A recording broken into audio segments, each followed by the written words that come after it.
John. Okay, good evening. Welcome to another meeting of the City Planning Commission, a regular meeting for Wednesday, April 3rd, 2024. We're meeting at City Hall Council Chambers at 209 East Kern Street, Taft, California, 93268. The City of Taft Planning Commission meetings are being held in person with full capacity seating and are live streamed at https://www.youtube.com/user/City of Taft. Public comment can be made in person and also can be received per the following. Written comments may be dropped off in the drop box in front of City Hall. Comments may be emailed to the city clerk at cityclerk@cityoftaft.org. Made by phone to the city clerk's office at 661-763-1222. Public comments not made in person will be accepted up until 1 hour before the meeting, and any comments received will be read into the record. So we're going to begin here with the Pledge of Allegiance, followed by the invocation. I'll go ahead and lead the pledge. Ready? Salute. I pledge allegiance to the flag of the United States of America and to the republic for which it stands, one nation, under God, indivisible, with liberty and justice for all. And I see Joey Pittman, Pastor Pittman. Please come up and... Let's bow our heads. God, we're so thankful for our city. We pray for protection over our schools. God, that you watch over them, Lord. For our police officers, for firemen, Lord God. Just bless our community. Guide us and lead us, Lord, that we might be an incredible place for people to grow. So we thank you for this opportunity. In the name of Jesus, everybody said, amen. Amen. Thank you. Okay, we are now in need of a roll call. Chairman Livingston, Here. Vice Chairman Schertz, Here. Commissioner Dowden, Here. Commissioner Johnson, Here. and Commissioner Orrin is not present. I see that we have nobody signed up for citizens' request for public comment, so we'll move from item 1 to item 2, the minutes, March 6, 2024. We'll need a, motion. I'll second. okay. All those in favor, a roll call vote, I guess, is what we're needing, so. Is it? Commissioner Dowden, Yes. Commissioner Johnson, Yes. Vice Chairman Schertz, Yes. and Chairman Livingston. Yes. Okay, that passes on a 4-0 vote with one not present. So we're now down to item 3 on the agenda, study session, City of Taft Housing Element Update for 2023 through 2031. I'm turning it over to Mark Staples, our Planning Director. Thank you, Chairman Livingston. As you see in the staff report provided, I am providing an update to the Commission regarding our progress with the Housing Element Update. We've held 2 community workshops and we held 2 stakeholder interviews. I outlined that a bit in the staff report provided to you. We had good attendance at both of the workshops, quite a few repeat attendees as well, so they saw the Housing Element 101 presentation, which was on March 14th, and then the more detailed presentation and I guess you could say exercises we kind of went through in dialogue during the second workshop on March 21st, and that's what I'm going to go over with the 4 of you.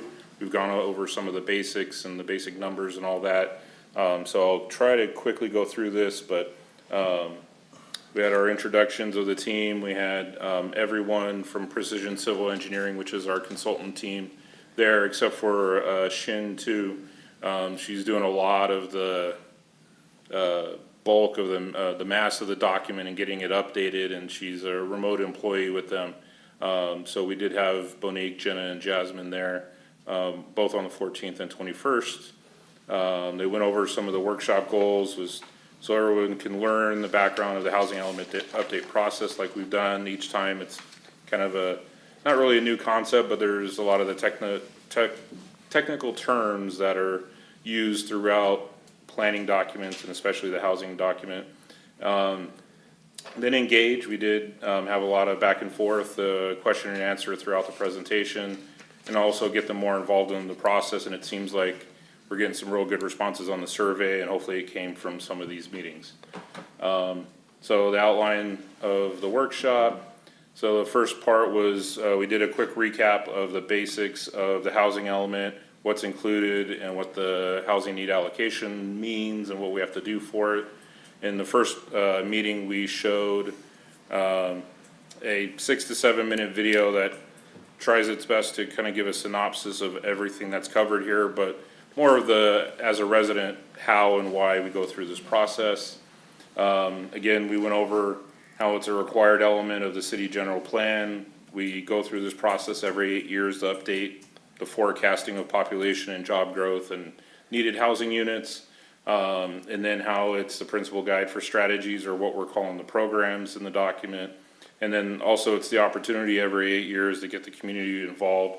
Granted, the community can be involved throughout the 8 year process, but this is the bulk of it to update the document, of course.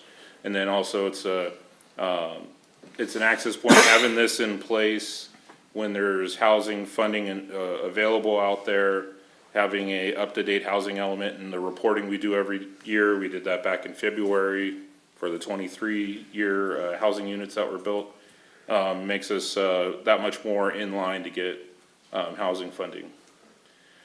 So what's included in the housing element, they went over the different parts of how we reviewed the past element and past accomplishments. We've gone over that in some of the updating. When I get more, probably next meeting in May, you'll see how much more they've added on top of what I presented before about prior programs and whatnot. The housing needs assessment, we went over that. The state has assigned 504 units. I think one of the next slides has that number. The big chunk of the document, which is a newer analysis from 8 years ago, is the affirmatively furthering fair housing, which looks at fair housing issues and plans to address them. There's housing constraints, which we have gone over in a prior review. But the Precision Group is looking through that again. The sites inventory, they're utilizing their GIS system to see where there may be some things I may be missed. And then the housing goals, policies, and programs. And then here's the table. They broke down how there's the different income groups for those in attendance at the workshop. Our 504 total number over this 8 year period. Has that increased or decreased over the last 5 or 10 years? It's always gone up. So the prior 8 years from 2015 to 23 was 254. Prior, supposed to be 5 years, but it ended up being 8 years before that as well. I believe it was around 72. The prior 5 years before that was 62. All right. So, and the only one it looks like we accomplished was that 62. We built 70 or so, but I have a feeling it captured the senior apartments. Yeah. So that was 62 of the 72, so there's roughly 10 or more units that, when you get a singular project like that, it could obviously show towards that progress, but there's projections and then there's the reality of development, so it's cyclical for each city and each region, so. Right. The key components of the housing element, we went over, again, 8 year housing plan. Let's see, they actually went over some of the generalization of some programs we're looking at. Housing rehabilitation program, which is something we need to have in our element all the time, whether the funding is there or kind of up and down of its availability, but we're looking to have a certain number of homes per year to rehab. Promoting our housing programs through our different ways of reaching out to everybody through the website and social media. Seeking creative mechanisms to assist the development of affordable housing units, because no city has built housing since probably the public housing projects of the 60s. That's probably when they ended. So we usually go in as a partner with whoever those developers are now. If they're needing the city, county, whoever's backing for whatever the grant or tax credit or things like that, we would be doing that as well. We already have this program of limiting demolitions to 2 residential units per year. There have been a couple years where it's higher, but usually that involved the fire structures. Complete construction of, they forgot the word new, senior affordable housing, because most of us know the Heritage Park apartments are always at capacity. A second development similar to that of similar units would probably accommodate those that are probably on a waiting list or coming of age and probably have limited income means. And then continue working with Habitat on their infill lot developments. We went through some of the identification and removal of constraints. So land constraints could be the amount of land available for residential uses, but we've gone over that. We can easily meet that 504. Are there potential contaminants of past industrial railroad use? Those that have been on the commission longer, but those who live here for quite some time, we had industrial uses along the trail. We're trying to encourage where it's safe to put housing units there and that the soil condition would not create a nuisance or health hazard for folks there. So we identify that. And then the price of privately owned land is, you know, are we in an inflationary period or whatever? Maybe we're high costs of everything. We are materials, the land itself, cleaning up contamination areas or things like that. Then there's the market constraints, cost of construction and labor, the infrastructure, so sewer, water, roads, utilities, and then the availability of mortgage financing and increased interest rates, which has been an issue the past couple of years. So all that, this will be discussed further, and the team at Precision are better than me in discussing all this in the document. And then the last one is environmental constraints. So we know about the blunt-nosed leopard lizard as an endangered species. They saw Sandy Creek and were concerned about flooding issues, but it's a known flood zone. And the Sandy Creek Estates map was drawn almost exactly to the known flood zone line. And the flood zone area of their property was set aside as the environmental set aside land to get the state on board with the project. So that's not as much of an issue, but flooding is always addressed with each new development on raw land, whether residential or commercial. We know we have some soil condition issues here. Well, they were putting onto oil extraction, but the whole valley's been in non-attainment air conditions for a while. So every new sizable project does an air quality analysis, and that's sent to the Valley Air District for their review.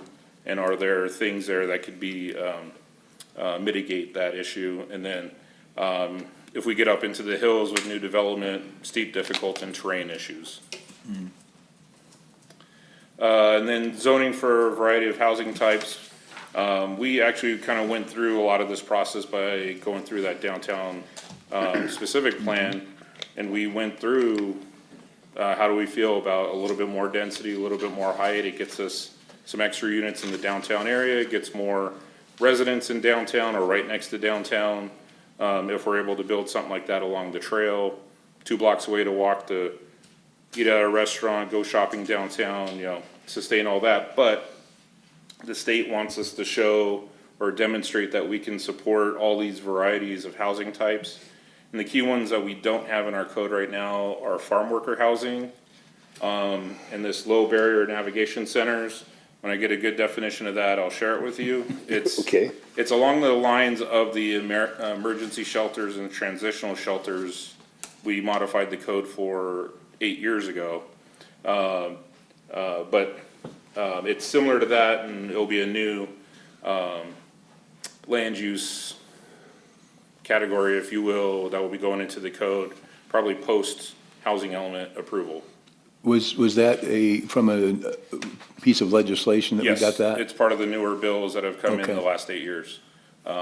Same thing with farm worker housing. It's been there, and they made it so that if you just have a single property zoned as agriculture, which we have some land out towards the eastern boundary near the federal prison, we need to have something that addresses farm worker housing, defining it in our code like they do at the state. Instead of like, a lot of times our zoning code simplified things and said just refer to the state definition, Right. law, allowance.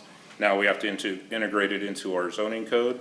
So that's what we'll do with the farm worker housing, but there is the need as well, if that property works out with, there's some newer, better farm worker housing developments that are happening more in the lower area of the Central Valley through, I think, Shafter or Wasco has a pretty good project that is probably gonna become a sample product in other areas. I believe we do have some others. I think residential care, we need to beef up a little bit, they said. There's been some new stuff, and it's both for children, adults, and seniors when it comes to that, where someone could utilize a home, the bedrooms in there could have a senior in each room, or children, kind of like the ARC with the handicapped persons there, kind of thing, but it needs to be beefed up a little bit to be consistent with state law.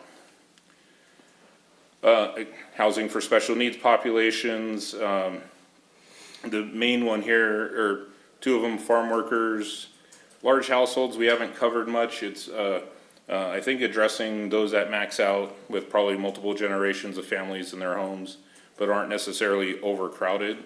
And then persons with disabilities like you have at the ARC, and making sure we have, things in our code that aren't barriers to these different types of housing groups. And then the inventory of suitable land, we're gonna see some maps in a second, where Precision and Civil Engineering is utilize their GIS mapping.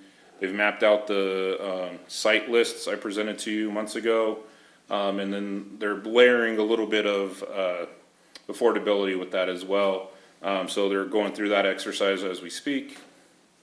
So if you recall, I provided 3 lists of kind of common types of land. The green here are these larger chunks of land that are privately owned for the most part. The one on the far left is the Sandy Creek Estates properties. There is a sizable piece of land at the end of D and E Street, just below our portion of Taft Heights, if you will, up there where some of the larger homes and properties are up there. And then this is a big chunk of privately owned land out here as well, that I have listed as large lot properties. There's multiple zoning districts on it, and they could produce thousands of homes, but you have some limited infrastructure out here, water, sewer, and the like. The reddish pink color are the infill lots. Those are the areas that are not in the downtown area, that are like a single property, maybe slightly bigger, that probably can produce no more than about 10 units on any given property. And then the tan color at the top is the downtown specific plan, and that's mostly all those properties that are between Kern and Front Street that we addressed in that downtown plan for over a year ago now. So they started there, then they looked at its suitability. So they went by zoning now. The bright yellow is your single family zone. There's kind of a medium brown color, that's medium density, and that's all these tiny lots in the middle. Same thing with high density, but then you have this magenta color mixed use that could produce a lot of units, and the downtown specific plan that can produce a lot of multifamily units. So they listed all the density there, and they'll integrate that into the document. And when they get into what areas accommodate what income groups, so moderate income groups, above moderate, and ones that could address or accommodate affordable housing units. So they've gone through one round of seeing whether things match up with the different income groups. So those that make 80% or lower than the area median income, the AMI. I think their math's a little off, so we gotta run through it again, because this one here could produce a couple hundred units. So the potential of 134 is a little low. They may have only taken a portion of that instead of a 100% affordability. And even the ones downtown, if they were 100%, would produce a couple hundred units as well. So I'm not sure where the number is there. They may have just done inclusionary or something where it's 10% of the development. The median, middle income group, which is the 80% to 100, probably should be 120, but as you can see with some of these larger properties out here on the east and the Sandy Creek Estates property, there's potential for over 2,500 units. It even includes some of the infill sites that would have one single family on some of the empty lots in the middle of town. Do you know why they only went to 100? That might have been a usually 80 to typo, because 120. typically it's sub 80 to 120, Right. and then above 120. So if it's a typo, that's fine. If there's Yeah. something we don't know, I'd like to know. Yeah, I believe they split, it's almost an even split on that 2537 and 2366. If you took the total of all this and went about 50-50 of those, that would be probably slightly smaller lot, smaller, probably single-story footprints, single-family home that would be affordable, or a mortgage could be obtained by somebody in that middle group, and this is your upper group. And basically what it's meant to do is show that we can meet the 284 specifically for the above moderate income group, and then back in that moderate income group, which is 109, we have plenty of land for that, and I'll make sure they rerun the calculation for the potential for accommodating affordable housing with this, because just even the downtown area could produce double the arena, if not triple. So with this larger piece out here as well, we'd probably be closer to, I would say 600, 700, 800 units if it was 100% affordable. So we'd have to probably have some programs or plans that if somebody's looking to come in, if they could include a portion of and maybe get a density bonus or something like that. But that's the stuff we'll run through on programs and how we try to spark housing development here. So that's the maps they're working on. They went over some examples. They weren't really saying these properties are this way, but they were a good mixture of downtown lots and what they could produce, and then other parts of town up on Lucard and San Emilio. You know, potential 1 lower income, 5 moderate. This skinny vacant lot maybe could squeeze into a duplex. We're not saying the Baptist church parking lot's gonna turn into housing, but if they wanted to, you know, that size of lot could be 4 moderate income homes. They even looked at the property that has the 3 units across from the hotel on Kern Street.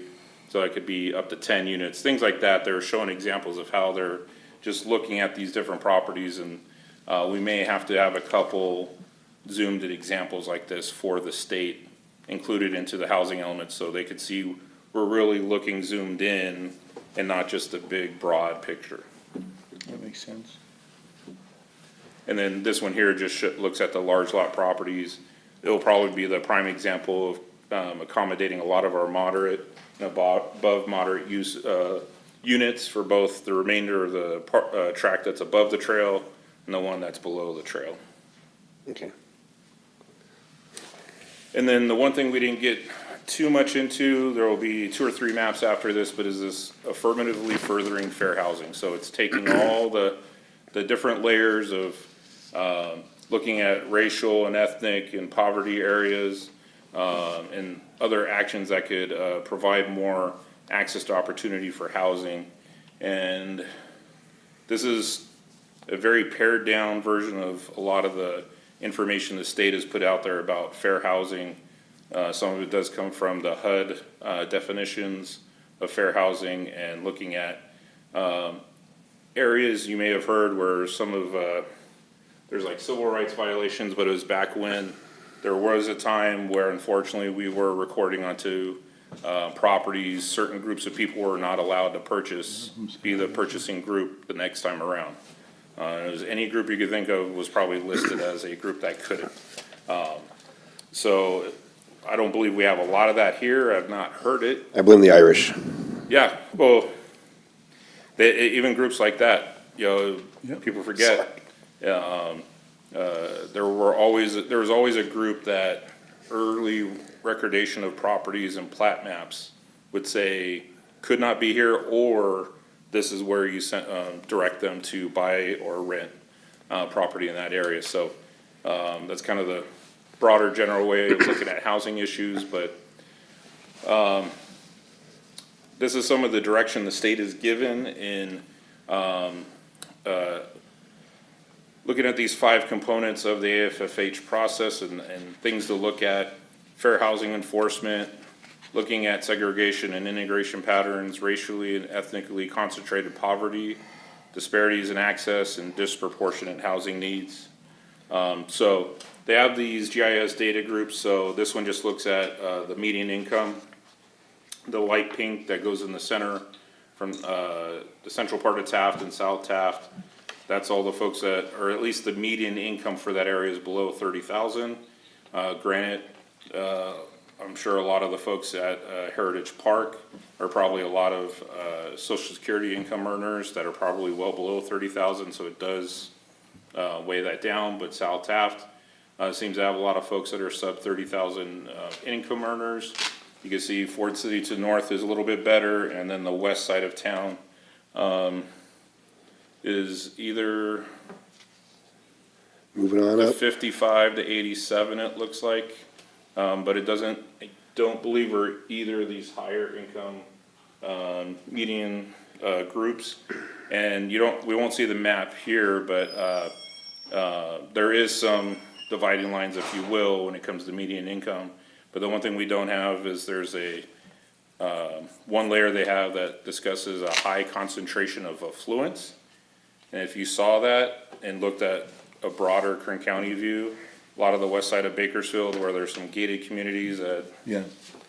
they're the ones that stand out, where you go across, get outside those gates, right across the street, the income level drops significantly. We do have some income disparity, but it's not the more egregious where it jumps from greater than 125 and drops to 30,000 or lower type of thing. But this is part of the analysis. What is our existing condition? All this comes from the 2020 census data, so it is fairly recent. This one looks at the racial demographics, so that bright green is the 40 to 60% of non-white population. The orange is 60 to 80. So you'll see South Taft and Ford City has a high concentration of non-white population. That orange is the higher end where it's above 60%. And then this kind of darker green is the 20 to 40%, which is the majority of Taft, except for that central area where it gets up to 40 to 60%. So we do have a fair amount of non-white population, so that's addresses that here, and how does that layer with the income groups and all that is what our consultants will analyze. And actually this kind of shows what I mentioned a second ago, where it's a new term, economic domain score. So that blue, which stands out against the orange and red, is the more positive economic outcome for those residents. And this blue is that west side, southwest area and northwest area of Bakersfield, where the income part of it probably weighs this more, where those areas are doing pretty well for themselves. We're in kind of the medium area here. Less, What's that? in the less positive economic outcome. Well, kind of the middle, and probably if you broke it up into more than those four groups, you would get more More orange. clarity of our small town, so. Less positive economic outcomes sounds like kind of fudge words. Well, that's the thing, it's economic domain score, and there's about 19, 20 of these kind of layers that we need to look at and analyze, so they'll probably have their own however many page synopsis of what it means. Okay. And what does it mean locally. And we'll probably have the broader county view, and then a zoomed in, how does it look in Taft and the surrounding area? Are we more alike between us and the county neighborhoods, or is there a disparity as well? So, and this one was just access to transit. I believe this may have utilized some of our old transit stop locations, but as you can see, the bluish purple bubble areas was how close transit is to most of the housing. The areas it doesn't really cover is the stuff that's on the west side of town along A Street and up on the hill, but primarily in that central part of the city where a lot of the activity, commercial and schools are, there is access to public transit. And with our dial-a-ride and the discussion about that, it'll explain some of the gaps that, we cover those gaps by having a dial-a-ride instead of fixed route I was service. gonna say, that was the question I had, since we don't have fixed routes, the little circles around something don't really, Yeah, it looks like this area doesn't get served, well, Right, there's we not a know it single does. house out here, so there's Yeah, a right. reason why it's not served, so. That's where the discussion comes in, need to consider access for the opportunities further outside of town. Well, that discussion would be, the housing's not there yet, come back 8, 16 years later. If these areas, in the hatched areas are developed, we can determine whether the transit has reached them yet. the need is actually off the map, because it does go to Maricopa. True, that is true. And this last one is economic outcomes. This is just, this is a key one where overpayment by homeowners. So the line that both the feds and the state put is no more than 30% of your income should go towards housing. So this measures how many people are paying below and above that, although they set the separation point at 40% instead of 30.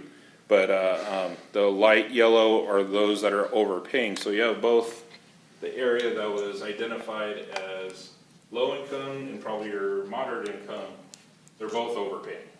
So their scales of what they're paying for rent or ownership, they're paying more than 40% of their income, whether they're under 30,000 or making like 70,000. I think that goes back to the way they used to identify whether the person had a loan or not. Correct. Because it was 39% if you had a loan, 30% if you didn't. There's a lot of similar thresholds in measurement and whether you're determined eligible or a good fit for a loan with that lender. And then we have a 20 to 40%, both in the South Taft Height region and Ford City.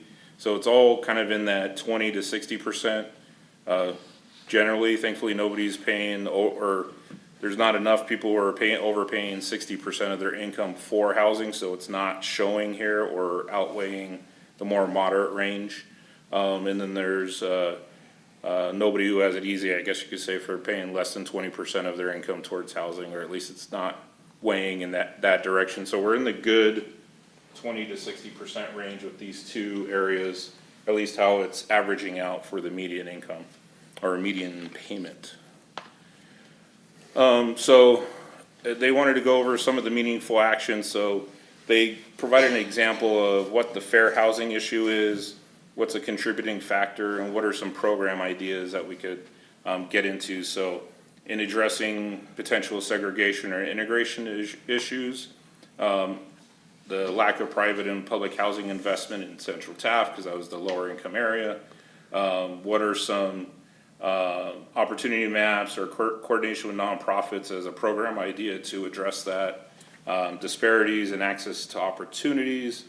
There's minimal issues. There's a regional economic disparity, a lack of variety of higher paying jobs possibly for those that live in the community.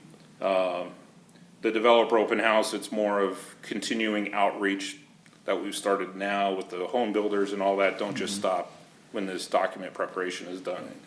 And then again, coordinate with regional economic development opportunities to drive the job opportunities. And then the third category, going through cost burdens and aging housing stock, the housing costs right now, lack of variety and options from single family to multifamily and rentals and all that. And if there's overpayment issues, we could do modifications to the zoning ordinance, clean up residential use definitions, and then see if we can establish or reestablish the rehabilitation program. So from that housing action plan, we need to identify the sites to accommodate those RENA numbers. We looked at those maps. Assist how we can in housing development, work on the constraints that are out there, conserve, preserve, and improve housing stock, and then promote equal housing opportunities. So these are some example programs. They're definitely looking at what's working in other cities and what the state is looking at for cities to adopt as local programs across the Central Valley. So we're in the same process as everybody else all the way up to San Joaquin County. So we're seeing what's working for the state and then what's working individually for each city. And thankfully our consultant is in the Fresno area, so they have a pretty good finger on the pulse of all that.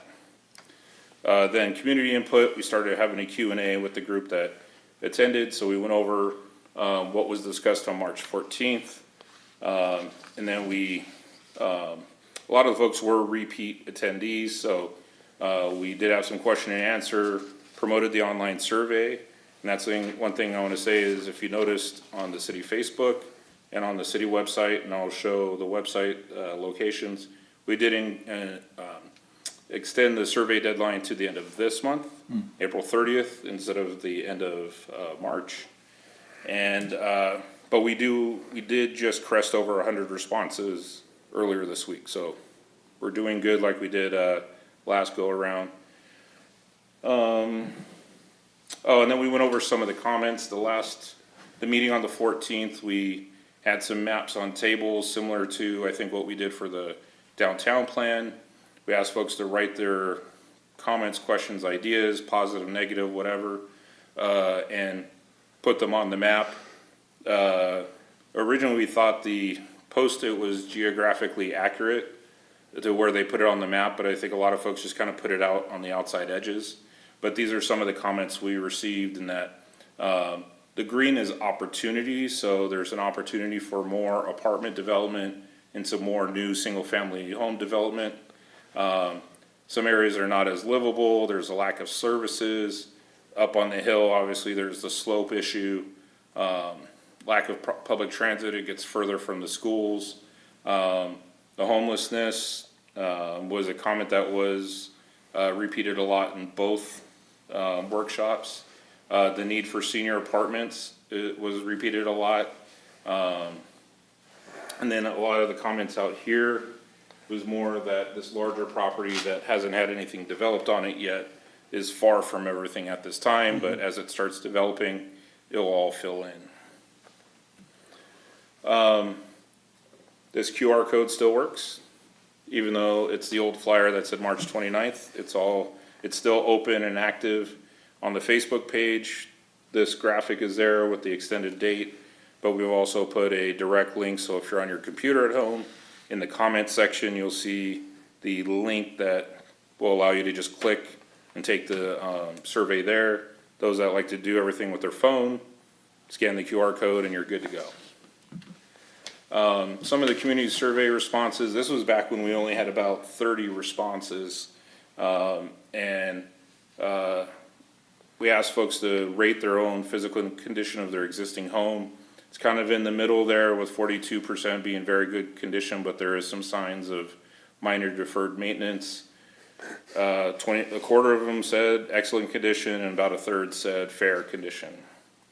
And then a question for reason why you choose to live in Taft. We have a good mix of questions because you could choose all or some.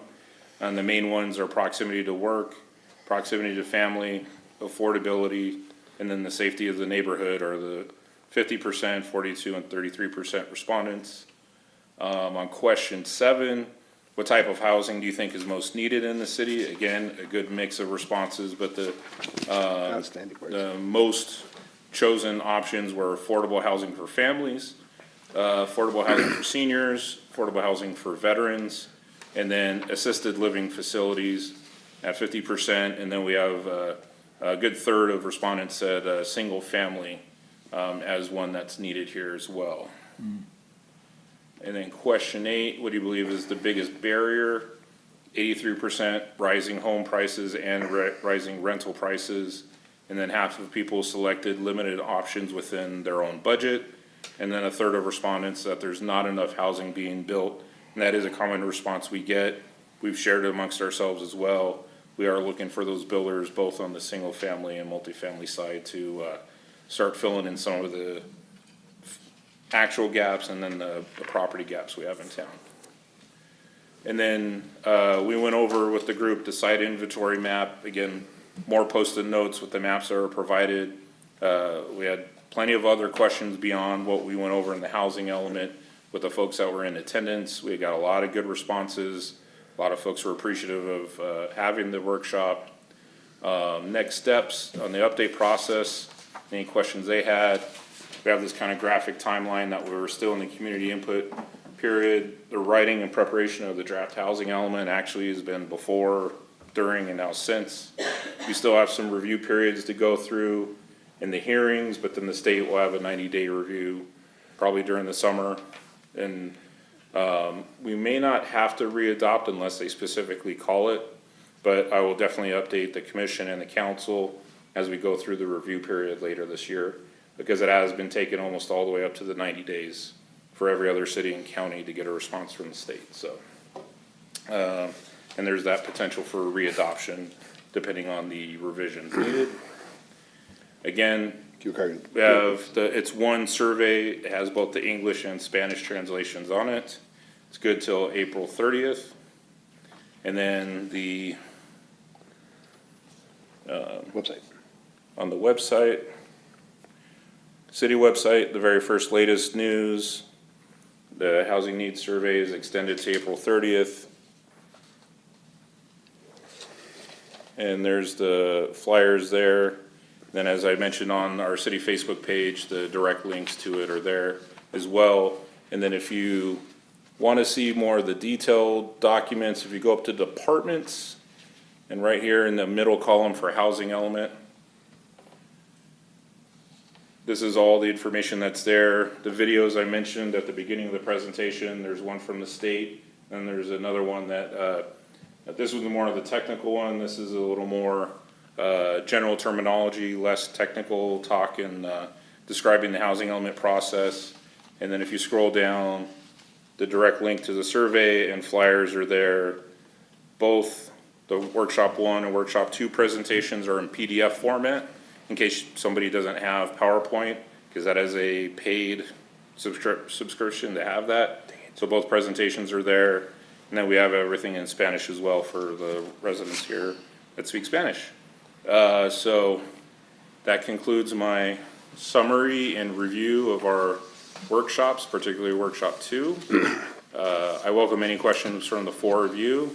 And as I mentioned, we're hoping to have, hopefully be in the environmental review process, which is a 30-day process prior to going to planning commission or city council review. But we'll probably bring this back so we could get into some of the details that have been worked out. And there is a chance we may have one more kind of follow-up workshop to present the programs. So mid, late April, maybe into May, just so it's kind of outside of city hall, council chambers. People are more likely to show up to something like that.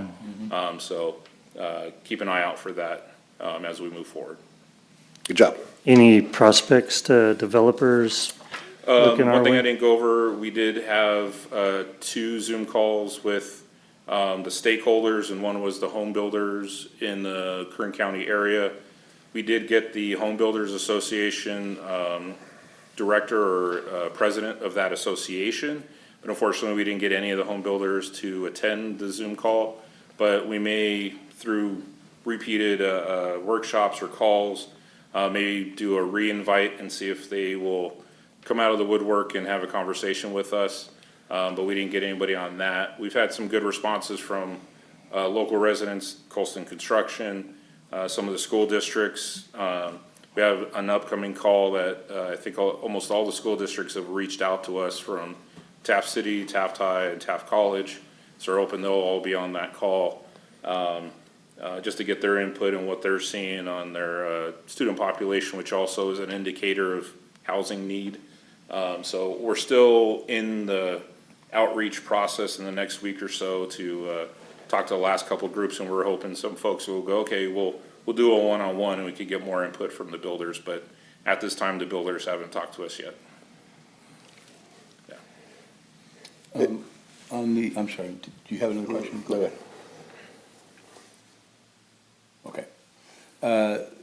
One of the questions I just had was, you've had input both from Spanish and English speakers. Yes. Is there a breakdown of that? I'm curious how much participation we've had from our Hispanic community. It was a third to a half of the folks there, and a lot of folks were bilingual though. Yes. Fluent in both. And those that were fluent in both were somewhat representing the folks that didn't Okay. speak English as well. The second meeting, we did have a whole table of about 5-6 individuals that were purely Spanish speaking, but some of the same bilingual folks showed up to both. Okay. And we're in contact with them. The consultants have their organizations that they're with, or the school districts information, and we'll be talking to them in the next stakeholder calls we have. So we'll see what we could do to make sure we're accommodating that. We're looking into providing more Spanish translation services. So we're looking into some of the professional groups that provide that, and not just someone taking an English document and doing their own translation of it, more of the professional, almost like transcribing type groups that do both languages. So we're working on that as well. Good. Given the continuing increase in the population for the Hispanic community, it's important that we find ways to get them involved, because they tend to not to get involved. Correct. And also, I think I mentioned in one of the prior presentations of what we're probably looking at is we still need to look within our city boundaries because we can only control what's within our jurisdiction. Right. But as you can see, some of that analysis, the boundary line between us, Ford City, South Taft, and Taft Heights is blurred. We don't really need to look towards Bakersfield and anything, but that map shows some of that disparity is more in Bakersfield than here. But when it comes to either English, Spanish, or the concerns of housing overall, the boundary between us and the three communities is not as hard-lined as, I don't know if anybody sees it that way, but our document will look a little bit more into the city, but the process will involve folks that are outside the city limits as well. How do you, how are you handling the fact that essentially the county is having to do a housing element around Taft? I skimmed through what they're working on. They've done some public postings, and I think for the second element of road, they haven't really addressed the communities out here. It's heavier in Bakersfield Metro and the high desert areas of Mojave and Rosamond and all that. So what little we offer is maybe a plus for people who are looking at development around, not just in the city of Taft. Yeah, so they'll see the overall demographic makeup of our region through our document, but especially since we have our own concerns with our properties we have in town, and it accommodates more than 100% of that Right. RENA number, that's all, as far as we need to go. We could go above and beyond, but we're not looking to annex those areas or anything like that, so we're not addressing available properties there, but they do have plenty of property there, and we get plenty of calls of folks who think something on Olive is in our area or one of the lettered streets or anything like that, but we do work with them to go, hey, talk to them at this phone number, this is your contact for all that, so we accommodate as far as we can with the folks that are looking to build here, even in those county areas. Now, what's so for somebody to come in and to develop this property, what's the profitability of it? What's their cost? What's the analysis? We try not to get into that too much just because the variability of costs, we don't try to look at all the materials and all that, but on the permitting side, we'll give and the land side. everybody who asks as best a permitting fee estimate as we can. Right. If they have the information themselves, square footage of potential home, multifamily, all the commercial projects, they all ask for that in advance, from the Dollar General guys to our Rileys. Right. They ask for a lot of that permitting cost analysis, and we'll give them all that. But on the other side of it, that usually they tell us, okay, we're looking for contractors or subs or things like that. And we do what we can to keep track of who's been working here most recent, if they're Right. missing electrician or whatever it may be, and go, hey, these are the last, These 5 projects we know that worked on solar or whatever it may be. But the overall cost, that usually goes into like a pro forma type thing. We try to avoid that because we don't want to make any false claims of being an expert when it comes to that kind of analysis. I'm just stating the fact that California's, a lot of the building codes changed the last 2 years. Right. For Kern County, and it's made it very difficult. The biggest push to give natural gas, the biggest push to, We do our best to provide the direct contacts to West Kern Water, PG&E. We're sewer, so we could give them some guidance. permitting costs on that. But as far as the cost of doing the labor and things like that, that's their end of the due diligence to figure out who those available contractors are for all the infrastructure work, for sure. right. Now, what's the water issue? How are we doing on water right now? There's been no alert on, for West Kern Water. They've managed things well from the current manager and the prior managers. Right. We reached out to them, I think, on the prior housing element when Harry Starkey was there. Right. And it's not that they have no issues, but it seems like their water budget is more in line with being able to accommodate new growth as opposed to other portions of the state that we hear on the news. Cajon. Their groundwater is depleted, or they don't have the storage in place where West Kern Water has everything from the aqueduct out to here, and so far, their water rights have them covered. Right. We would have to have some population explosion for them to really have to go back and recalculate, but at the pace we tend to develop, it seems like it's at a good pace for them to manage their water budgets for accommodating all the residential, commercial, and oil-filled water that they The supply. last time I looked at their water plan, which has been a little while ago, they had a 10-year to 12-year supply. With new farmland, yeah. And their biggest problem was that during droughts, they were told that they still had to follow all of the same Right. rules as everybody else. So having the supply has been more of a, we've got the supply, not that we're going to use it or anything, but we're not in trouble either. Yeah, So they have that's their kind of the way. aqueduct supply, they have some groundwater recharge supply that they've been really on top of, it seems like. So Well, they make great deals on wheeling. Wheels and deals, wheeling and dealing. Yeah, if they're going to get 10,000 acre feet through, they keep 5. And similarly, it's completely different, but there were some sewer improvements 5, 6, 7 years ago that Public Works did.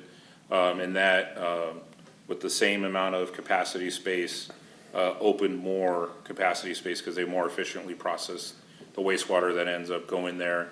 Some new mechanical processes and technical processes have technically provided more space, so new houses, new apartments, all that could be accommodated on the wastewater side of things as well. And the closest thing to analysis, if you look at the downtown plan, there is a appendices that looks at the cost of developing a few different types on the downtown community area.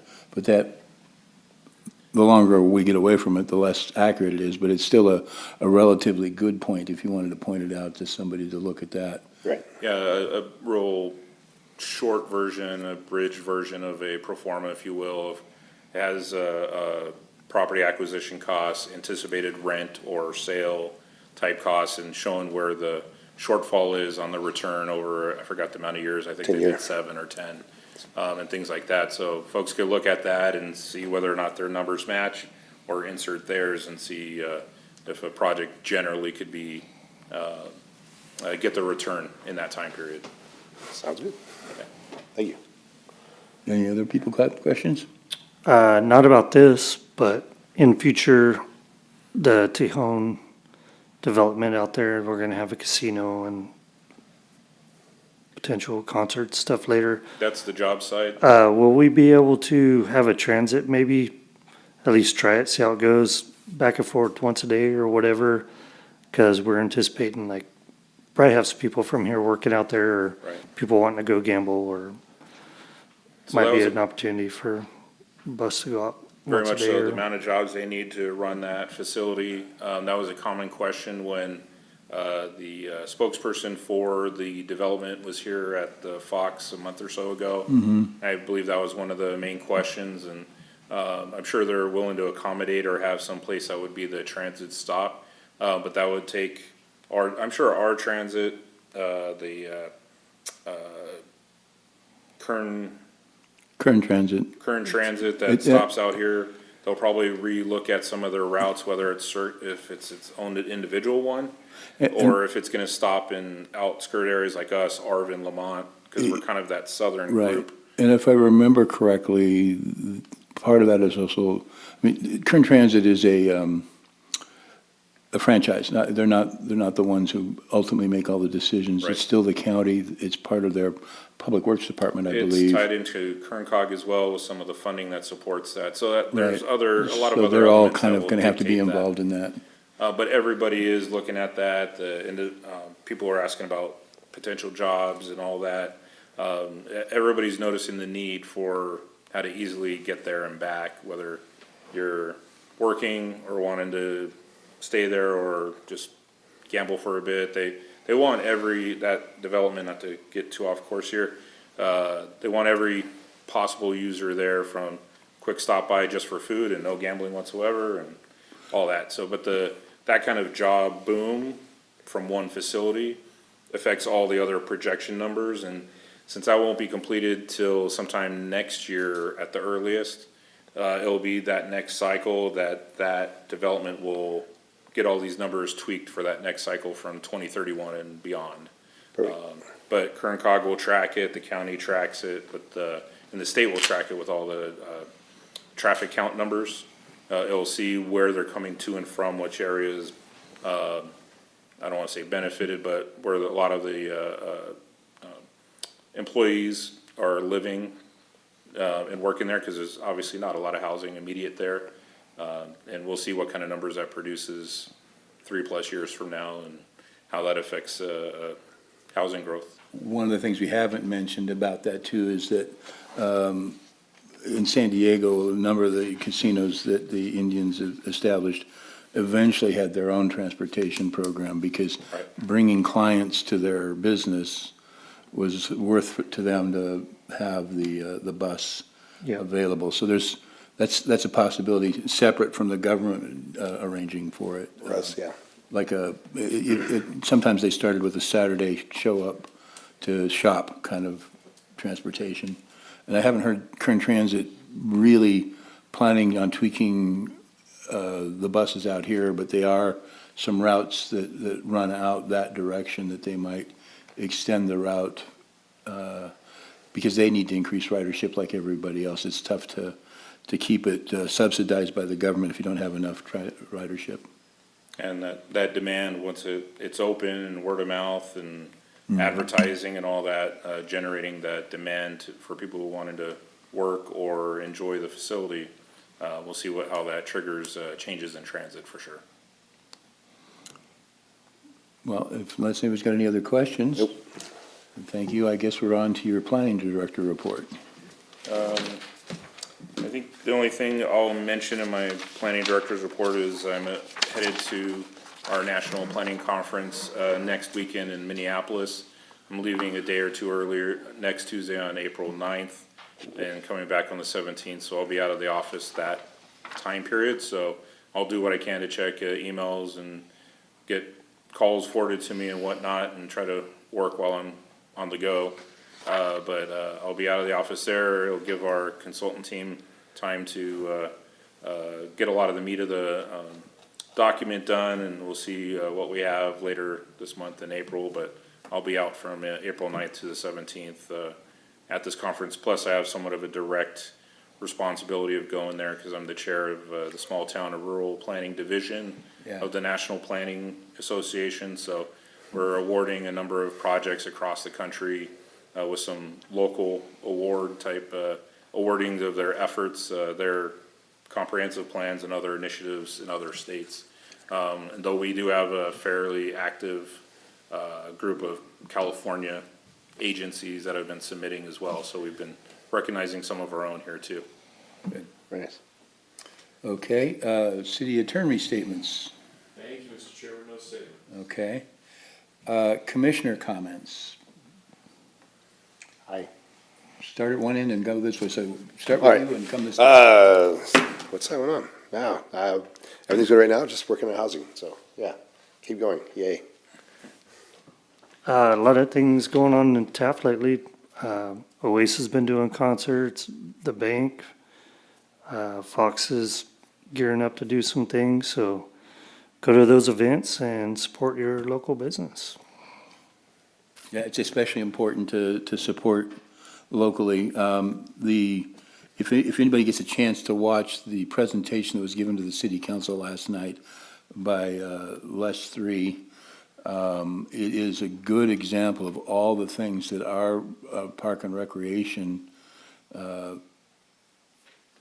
Special District is doing. I think he might have even mentioned that they've started to make a little money out of the Taft Fox. What?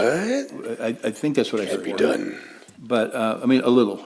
As far as I'm concerned, if it broke even, that would be exceptionally good. But if you get a chance, you should look at that. They've got a pretty aggressive plan that they're planning on putting forward, and he discussed a bit of that last night. So it's a presentation worth looking at on the city's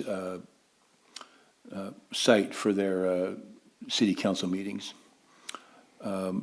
One other thing before I let go, I want to thank Mark specifically. Last time I volunteered to do the presentation to the city council and forgot that I was working the election. So at the last minute, I had to call and ask Mark if he would handle the presentation, and I appreciate that put a little extra work on you, and I thank you for doing that. Commissioner Johnson? Yes, if you drive by Calvin and Third Street, you'll notice that Habitat is moving forward. And I know that they had the foundation ready to pour. I think that they were going to pour that. I don't know if you know. It's board. So now they're moving forward, and if you get a chance to stop by and volunteer.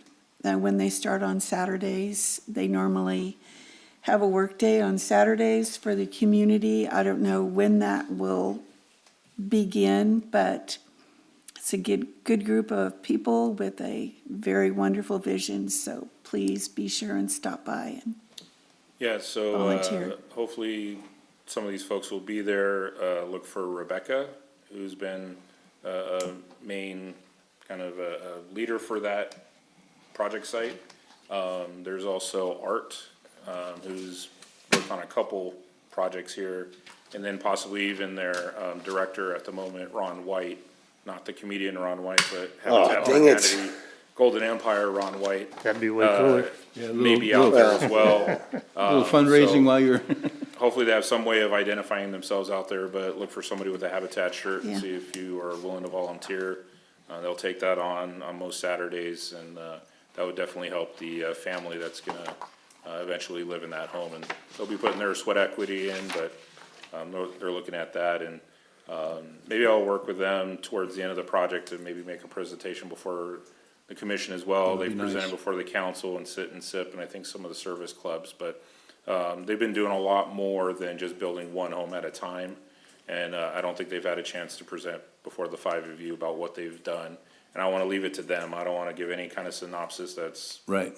overinflated or exaggerated or anything. They've done a lot of work on a lot of repair work, like the rehab stuff we've been talking about before. And maybe there's something there we could partner and support them in future rehab projects, since we're kind of small and somewhat short-staffed. We try to focus on, roadways and parkways and things like that for maintenance and upkeep. And when it comes to properties, maybe there's some partnership with Habitat, since they're getting into that beyond just building one house at a time. Yeah, I was surprised to see the foundations, given the rain. That's generally not a good thing for concrete, so Yep. I was surprised to see they managed to slip it in between rainstorms. Yeah. Well, also, just the first Habitat for Humanity homeowner was John Ryan. And I'm not sure when that was, but early 2000s, I believe, could have been the late 1990s. But he started, of course, volunteering on his own home for his family. And then when they built the 4 houses on Center Street, he was the one who headed up the inmates from the prison. And he's done many, many builds in Bakersfield, and worked with them for the fair builds. And his wife is the director of the Alpha House. They're very involved in the community, and just how Habitat has not just provided housing for them, but also created very wonderful volunteers and active community members. So it's definitely worth going down there. And There's a good chance John will be out at our site here as well, since he's a local, so. yeah, he will. He's already been out. He's been out there? Yeah, he's been Yeah. out there. Okay, we are now at that point where we identify a representative to the city council. I have checked my calendar, and I am actually available. Are you positive? Positive. All right. Motion? Second. All right, you're in. Okay, so that's taken care of. In that case, we just need a motion to adjourn. I'll motion. Second? All those in favor? Aye. Aye. 4-0, we're done.